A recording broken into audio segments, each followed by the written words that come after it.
Good morning, Columbus East. Please stand if you're able for the Pledge of Allegiance, followed by a moment of silence.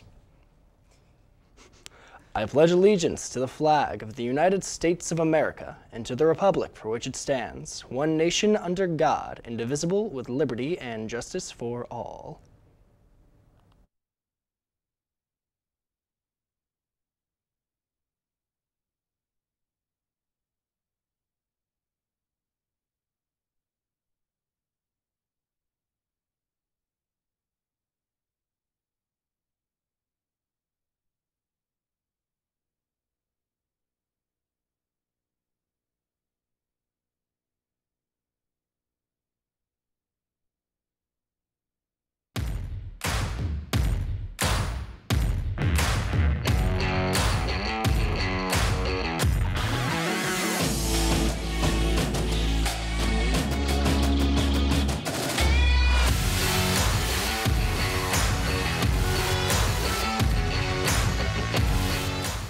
Good morning, Olympians. Welcome back to the Columbus East Media Studios for this week's announcements. I'm your host, Alexander Wilson. Let's jump into today's announcements.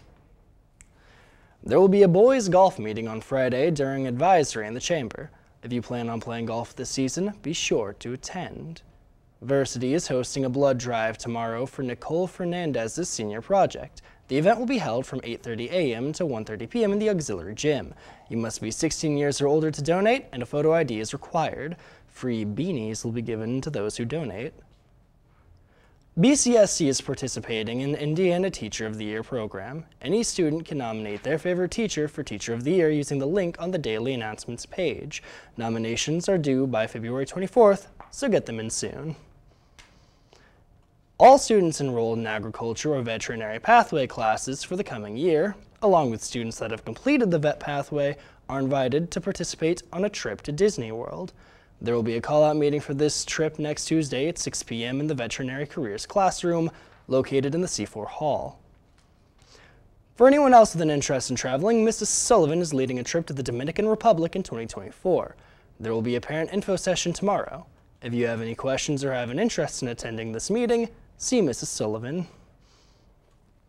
The C4 program is designed to ready students for the working field. In order to attract new members and spark new interest, Columbus East hosted the annual C4 Fair.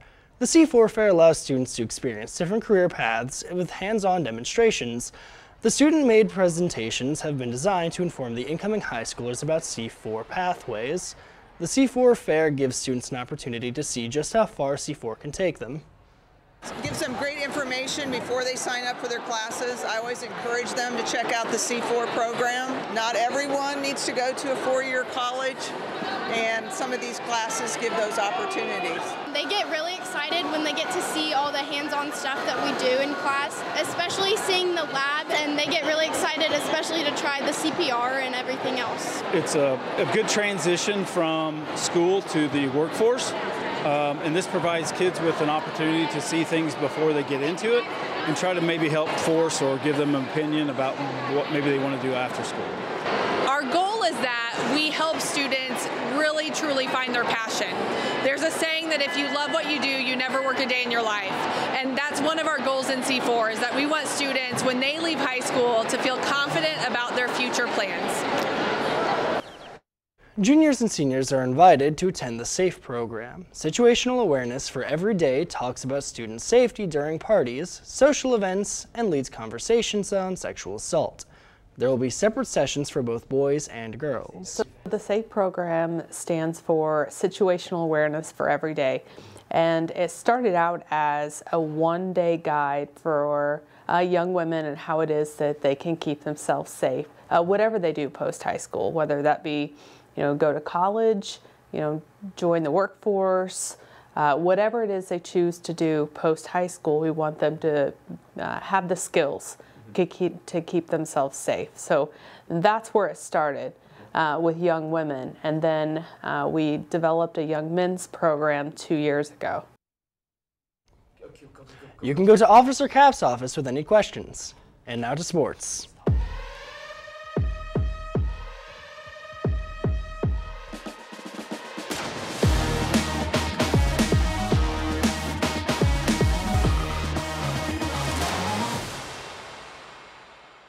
This week in sports. Tonight, our boys freshman basketball team will be facing off against Bloomington South here at East at 6 p.m., with our girls varsity gymnastics shortly following at Connorsville High School at 6:30 p.m.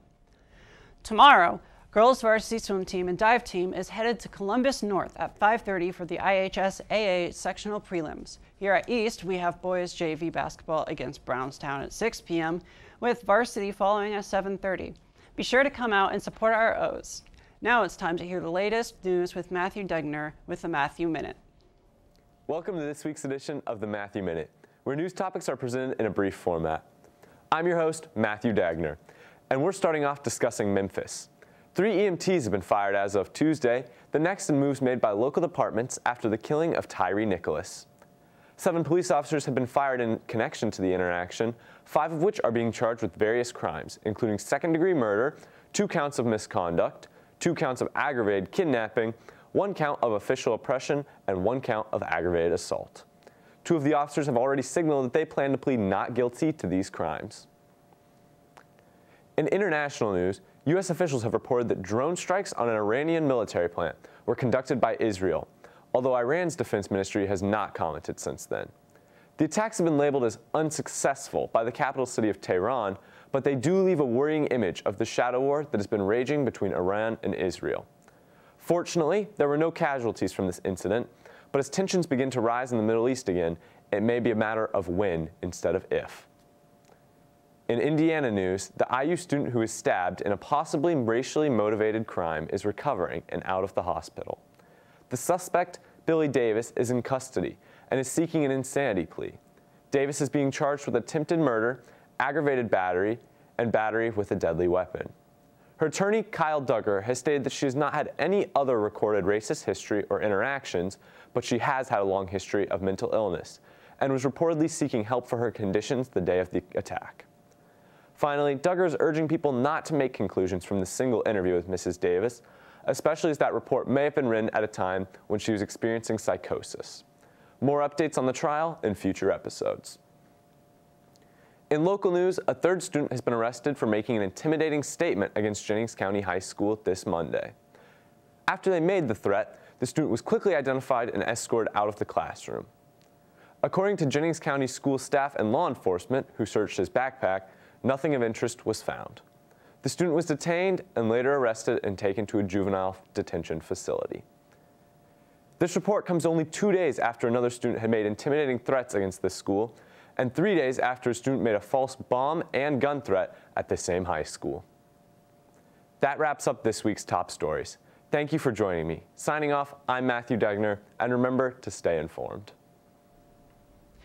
This week will be very chilly and cloudy. Tomorrow, the high of 44 degrees with a low of 25. And we will have a 5% chance of snow with winds up to 10 miles per hour. We'll start the day off with some sun, but it will begin to get cloudy in the afternoon. Friday, we have a high of 30 degrees and a low of 17 degrees. We will have a low chance of snow, and we will start off the day with some clouds, which will clear up by the afternoon. Finally, Saturday will be very cloudy with a high of 40 degrees and a low of 33, with a 19% chance of sleet. That's all for this week's weather report. Alex, back to you. And that's all we have for today from Joe, Matthew, and everyone from Columbus East Media. I'm Alexander Wilson. Thanks for watching Torch TV. And as always, try to be the best part of someone's day.